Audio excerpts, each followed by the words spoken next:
രണ്ടക്കം വരെ എത്തുമെന്ന exit poll ഫലങ്ങൾ ഉള്ളപ്പോൾ എന്താകും ഫലമെന്നറിയാൻ ആകാംക്ഷയോടുകൂടി നമ്മൾ കാത്തിരിക്കുകയാണ്. എന്തായാലും ഇന്ദിരാ ഭവനിലാണ് ഏറ്റവും ആദ്യം ഒരുക്കങ്ങൾ തുടങ്ങിയിരിക്കുന്നത്. അവിടെ ഇപ്പോഴും പ്രവർത്തകരും നേതാക്കളും ഒക്കെ എത്തിക്കൊണ്ടിരിക്കുകയാണ്. 100-ലധികം സീറ്റ് വാങ്ങി UDF അധികാരത്തിലേക്ക് വരുമെന്ന ഉറച്ച ആത്മവിശ്വാസമാണ് അവിടെ നിന്ന പ്രവർത്തകർ പങ്കുവെക്കുന്നത്. അതുപോലെ തന്നെ വലിയ ആത്മവിശ്വാസം നേതാക്കളുടെ ഭാഗത്ത് നിന്ന് കഴിഞ്ഞ ദിവസം പോലും നമ്മൾ കണ്ടു. ഏറ്റവും ഒടുവിലത്തെ അവരുടെ ഏറ്റവും ചുരുങ്ങിയ കണക്ക് എന്ന് പറയുന്നത് പോലും 85 സീറ്റ് വരെ നേടി അധികാരത്തിൽ എത്തുമെന്നുള്ളതാണ്. തരംഗം ആണ് ഉള്ളത് എങ്കിൽ അത് 100 ചോദിച്ചപ്പോഴാണ് ഞാൻ ഈ പ്രമോ ഒക്കെ കണ്ടു. ബെറ്റ് വെക്കുന്നവരും മീശ വെക്കുന്നവരും ഒക്കെ MG രേണുക പിന്നെ മീശ വെക്കാനുള്ള സാഹചര്യം എന്ന് പറഞ്ഞ് അറിയട്ടെ.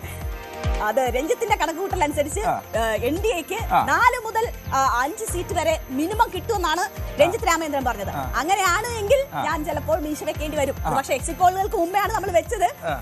എങ്കിലും ഞാൻ ഉറച്ചു വിശ്വസിക്കുന്നു NDAയുടെ കേരളത്തിന്റെ പ്രഡിക്ഷൻ എന്ന് പറയുന്നത്, ഞാൻ അവിടെ 5000 രൂപയുടെ സമ്മാനം ഓഫർ ചെയ്ത ബോക്സിൽ എഴുതിയിട്ടുണ്ട്, തുടർ ഭരണത്തിനുള്ള സാധ്യത ഞാൻ തള്ളിക്കളയുന്നില്ല എന്നുള്ളതാണ്. തുടർ ഭരണത്തിനുള്ള സാധ്യത തള്ളിക്കളയുന്നില്ല MG രേണുക. AKG സെന്ററിനെ ആവേശം വിളിക്കുന്ന വാക്കുകളാണ് MG രേണുക. കഴിഞ്ഞ തവണ 140 മണ്ഡലങ്ങൾ 99 സീറ്റുമായിട്ടാണ് LDFന്റെ അതിഗംഭീരമായിട്ടുള്ള ഒരു അതെ.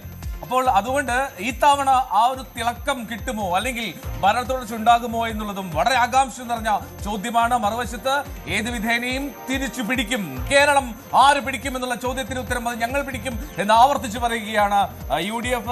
NDA നേരത്തെ രേണുക സൂചിപ്പിച്ചു, അത് ഇരട്ട സംഖ്യയിലൊക്കെ കിടക്കുന്ന എക്സിറ്റ് പോളുകളൊക്കെ വന്നു. അതിന്റെ ഒരു ചിത്രം ഉണ്ടാകുമോ, വ്യക്തമാകുമോ, കാത്തിരിക്കാം. എന്താണെങ്കിലും 8 മണിക്കാണ് വോട്ടെണ്ണലിന്റെ തുടക്കം. 8 മണിക്ക് ആദ്യം പോസ്റ്റൽ വോട്ടുകൾ എണ്ണും. അതിനുശേഷം ഏതാണ്ട് 8:30 അല്ലെ EVM-കൾ.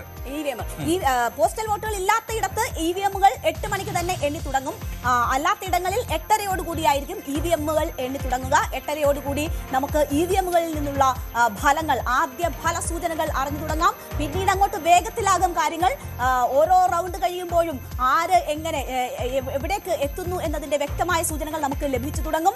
എന്തായാലും ഇത്തവണ ഏറ്റവും അവസാന റൗണ്ട് വരെയും ഉദ്വേഗം നിറപ്പിക്കുന്ന തരത്തിൽ കൊണ്ടുപോകുന്ന നിരവധി മണ്ഡലങ്ങൾ നമുക്ക് മുന്നിൽ ഉണ്ട് എന്നതാണ് വളരെ നിർണായകമായിട്ടുള്ളത്. നമ്മളുടെ ഈ ഓഫീസ് നിൽക്കുന്ന കഴക്കൂട്ടം മണ്ഡലം അതിൽ ഒന്ന് തന്നെയാണ്. കഴക്കൂട്ടത്തൊക്കെ എന്ത് സംഭവിക്കുമെന്ന് അറിയാൻ എല്ലാവരും ആകാംക്ഷയോടുകൂടി കാത്തിരിക്കുകയാണ്. തിരുവനന്തപുരത്ത് നേമവും കഴക്കൂട്ടവും BJP ഏറ്റവും കൂടുതൽ സാധ്യത കൽപ്പിക്കുന്ന മണ്ഡലങ്ങളാണ്. അവിടെ തീപാറും മത്സരമാണ് നടന്നിട്ടുള്ളത്. ഏതാണ്ട് കേരളത്തിന്റെ പരിച്ഛേദം എന്ന് പറയാൻ പറ്റുന്ന വട്ടിയൂർക്കാവ് മണ്ഡലം നമുക്ക് മുന്നിലുണ്ട്. അവിടെയും ശക്തമായ ത്രികോണ മത്സരം നടന്ന മണ്ഡലങ്ങളാണ്. അതുപോലെ തിരുവനന്തപുരം തന്നെ ഈ രീതിയിൽ എല്ലാവരുടെയും ശ്രദ്ധ കേന്ദ്രീകരിക്കുന്ന മണ്ഡലങ്ങളാൽ സമൃദ്ധമാണ്. എന്തായാലും ഏതാണ്ട് 79% പോളിംഗ് രേഖപ്പെടുത്തി കേരളത്തിൽ. അതായത് കണക്കുകൾ പ്രകാരം 20,028 പേരാണ് തപാൽ വോട്ടുകളാണ് ഇതുവരെ ലഭിച്ചത് എന്നാണ് അറിയിച്ചിട്ടുള്ളത്. അപ്പോൾ അതുൾപ്പെടെയാണ് 79.70 എന്ന പോളിംഗ് ശതമാനത്തിലേക്ക് എത്തുന്നത്. എന്തായാലും ആ തപാൽ വോട്ടുകളായിരിക്കും ആദ്യം എണ്ണുക. കേരളത്തിന്റെ ഗതി എന്ത്, കേരളത്തിന്റെ മനസ്സ് ചിന്തിച്ചത് എന്ത് എന്നുള്ളത് വ്യക്തമാകാനുള്ള സമയമാണ് വരാൻ പോകുന്നത്. ഇനി മണിക്കൂറുകൾ ഇല്ല അല്ലെ, 6:10. ഇനി 8:10 ആകുമ്പോൾ ഈ സമയത്ത് തപാൽ വോട്ട് 8 മണിയോടുകൂടി തന്നെ വോട്ടെണ്ണൽ ആരംഭിക്കും. ആദ്യം എണ്ണുന്നത് പോസ്റ്റൽ വോട്ടുകളാണ്.